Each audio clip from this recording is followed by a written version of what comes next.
सामान्य काळातील 15वा रविवार वर्ष पहिले. ख्रिस्त ठाई माझ्या प्रिय बंधूंनो आणि भगिनीनो, आपण पेरलेलं बी रुजावं, अंकुरावं, ते बहरावं आणि फलद्रूप व्हावं या हेतूनं पेरणारा बी वाटेवर कुठेही टाकत नाही. खडकाळ जमिनीवरती तो बी मुळीच टाकणार नाही. जमिनीवरती उगवलेली काटेरी झाडे झुडपे याची साफसफाई केल्याशिवाय पेरणारा तशा जमिनीवरती पिकाची लागवड मुळीच करणार नाही. बी पेरताना पेरणारा खूप दक्ष आणि सावध असतो. आपण घेत असलेल्या श्रमाला, आपण करीत असलेल्या मेहनतीचा आपल्याला योग्य प्रमाणात मोबदला मिळालाच पाहिजे अशी बहुतेकांची अपेक्षा असते. आणि म्हणून शेती बागायती करताना सर्वप्रथम तो शेतकरी, तो पेरणारा आपली जमीन स्वच्छ करतो, नांगरणी करून मशागत करतो. जमिनीचा कस कसा वाढवता येईल, ती आणखीन सुपीक कशी बनवता येईल त्यासाठी त्याचे प्रयत्न असतात. आपण पेरीत असलेलं बियाणं निकृष्ट, सडलेलं, किडलेलं, जुनाट आणि खालच्या प्रतीचं नाही ना, याविषयी तो खूप काळजी घेतो. बियाणाला आवश्यक असलेलं पाणी मिळालं, आपण ते योग्य प्रमाणामध्ये पुरवलं, मग नैसर्गिक आपत्ती आणि विपत्ती वगळता पेरणाऱ्यानं 80% ते 100% पिकाची अपेक्षा का करू नये? नक्कीच करावी. त्यात गैर आणि चुकीचं काय आहे? मग माझ्या प्रिय बंधूंनो आणि भगिनींनो, गांभीर्यानं विचार करा. या विश्वाचा निर्माता, मानवी जीवनाचा शिल्पकार, त्यानं निवडलेल्या त्याच्या प्रिय प्रजेच्या मनी आणि हृदयी बाप्तिस्म्याद्वारे दर्जेदार आणि उत्कृष्ट दर्जाचं ख्रिस्ती श्रद्धेचं आणि विश्वासाचं अनमोल असं बीज त्या परमेश्वरानं आपणापैकी प्रत्येकामध्ये पेरलेलं आहे. मनी पडलेलं हे बी बहरावं, ते फुलावं, फलद्रूप व्हावं म्हणून प्रभू वचनाची पवित्र फवारणी त्यावर सातत्याने तो परमेश्वर करीत असतो. आपण आपल्या श्रमानं, मेहनतीनं पेरलेल्या त्या बियाणानं आपणास 80%, 100% पीक द्यावं अशी अपेक्षा त्या परमेश्वरानं श्रद्धावंतांकडून करू नये काय? त्यात गैर आणि चुकीचं का आहे? यशया संदेशाच्या पुस्तकामधून घेतलेल्या आजच्या पहिल्या वाचनामध्ये परमेश्वर आम्हा श्रद्धावंतांना म्हणतो की अवकाशातून पडणारा तो पाऊस, त्या पावसाच्या सरीनं पृथ्वी हिरवीगार होते. श्रमानं आणि मेहनतीचं त्या शेतकऱ्यानं पेरलेलं बियाणं अंकुरतं.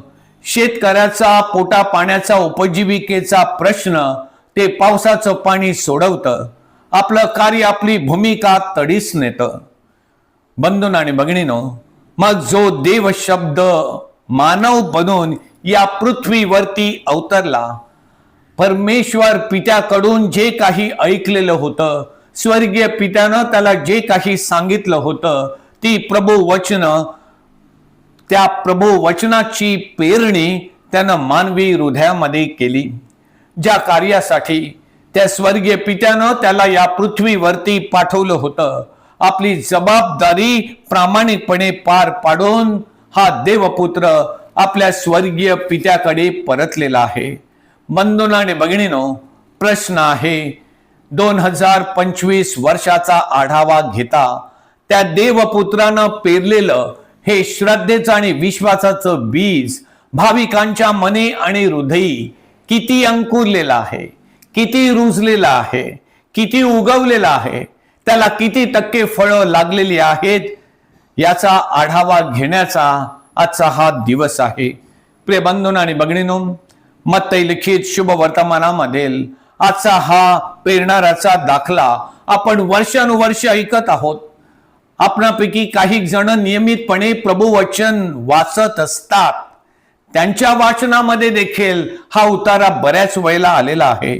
श्रद्धेच्या आणि विश्वासाच्या बाबतीमध्ये या दाखल्याद्वारे आपल्या प्रत्येकाची कान उघडणी करण्यासाठी आपल्या श्रद्धेची खोली आणि व्याप्ती तपासण्यासाठी, मूल्यांकन करण्यासाठी, आढावा घेण्यासाठी हा दाखला आजच्या शुभ वर्तमानाद्वारे प्रभू येशू ख्रिस्तानं आपल्या समोर ठेवलेला आहे.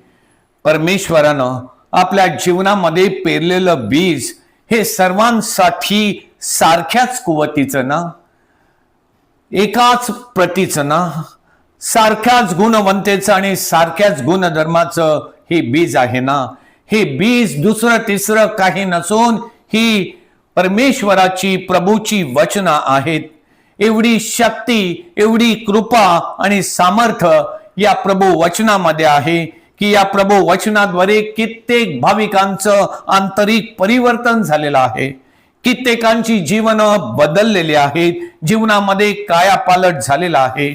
कित्येक प्रभूकडे वळलेले आहेत.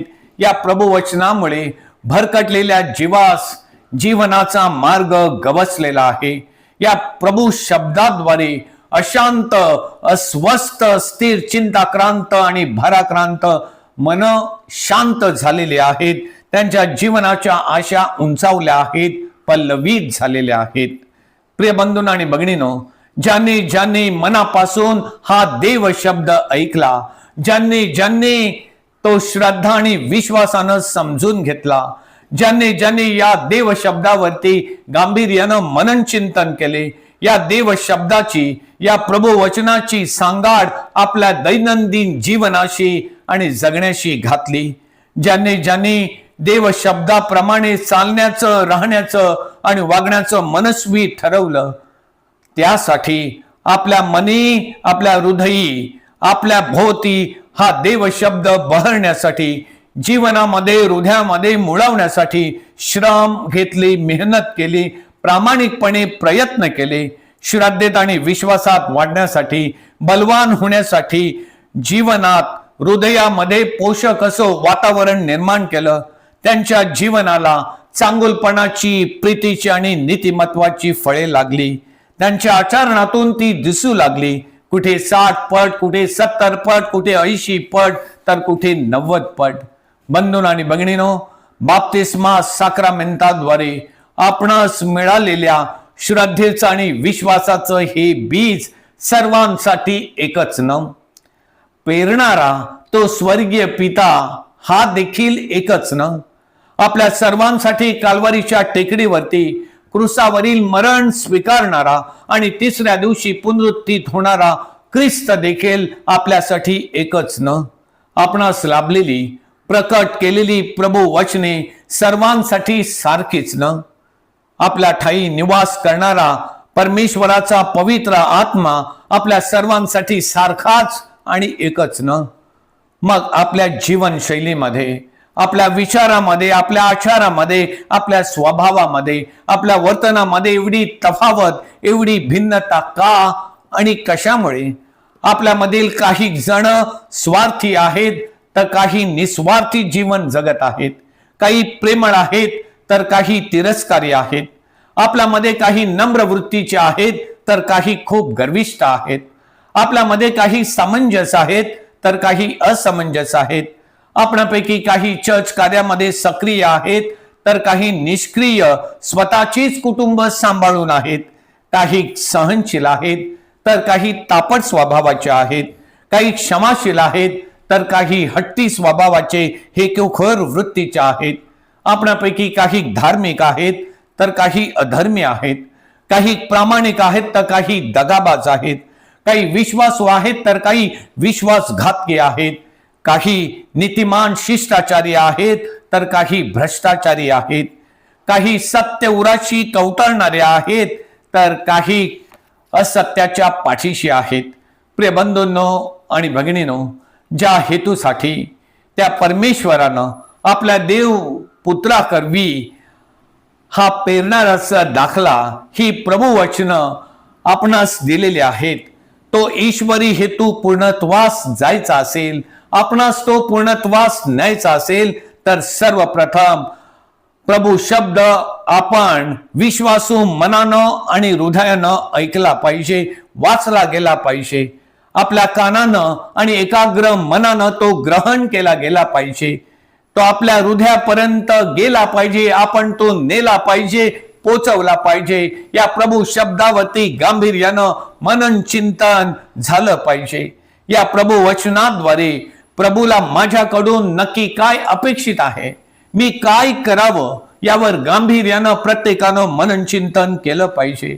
हा प्रभू शब्द माझ्या जीवनाचा आणि माझ्या जगण्याचा अविभाज्य भाग व्हावा असे मला मनस्वी वाटत असेल तर तो माझ्या मनी आणि माझ्या हृदयी रुतण्यासाठी, तो स्थिरावण्यासाठी, तो मुळावण्यासाठी माझ्या त्या हृदयामध्ये, माझ्या मनामध्ये प्रभू शब्द हा रुजवण्यासाठी, उगवण्यासाठी, बहरण्यासाठी या प्रभू शब्दाला पोषक असं अत्यावश्यक आणि गरजेचं आध्यात्मिक वातावरण माझ्या मनात, हृदयामध्ये तयार झालं पाहिजे आणि मी ते तयार केलं पाहिजे. प्रायश्चित्त साक्रामेंटाद्वारे माझ्या हृदयात वर्षानुवर्ष साचलेली आणि मी साठवलेली ती घाण, सर्व प्रकारचा अनैतिक केर कचरा, मनी वर्षानुवर्ष रुजवलेली, मी जाणीवपूर्वक स्वतःच्या स्वार्थापोटी, स्वतःच्या हेवापोटी आणि लोभापोटी रुजू दिलेली अनावश्यक काटेरी झाडे झुडपे याची वेळोवेळी साफसफाई आणि स्वच्छता झाली पाहिजे. मी ती नित्यानं केली पाहिजे. प्रभूचा शब्द माझ्या मनी रुजवायचा असेल तर माझ्या मनीचा, माझ्या हृदयाचा कठीणपणा, ताठरपणा, तो खडकाळपणा, पाषाणी वृत्ती आणि त्या हृदयाचा जडपणा प्रार्थनेच्या बळावरती आणि पवित्र आत्म्याच्या सामर्थ्यावरती विसंबून नष्ट करण्याचा मी प्रामाणिकपणे प्रयत्न केला पाहिजे. प्रिय बंधूंनो आणि भगिनींनो, असे आम्हापैकी प्रत्येक श्रद्धावंतानं करण्याचं ठरवलं तर आपल्या जीवनाच्या झाडाला, त्या परमेश्वराला हवी असलेली चांगुलपणाची फळे नक्कीच लागतील. आपल्या या श्रद्धारूपी जीवनामध्ये या जीवनाला विश्वासाचे, प्रीतीचे, नीतिमत्वाचे भरघोस पीक येईल. कुठे 100 पट, कोणाच्या जीवनामध्ये 7 पट, तर कोणाच्या जीवनामध्ये 30 पट. ज्याला कान आहेत तो ऐको. आमेन.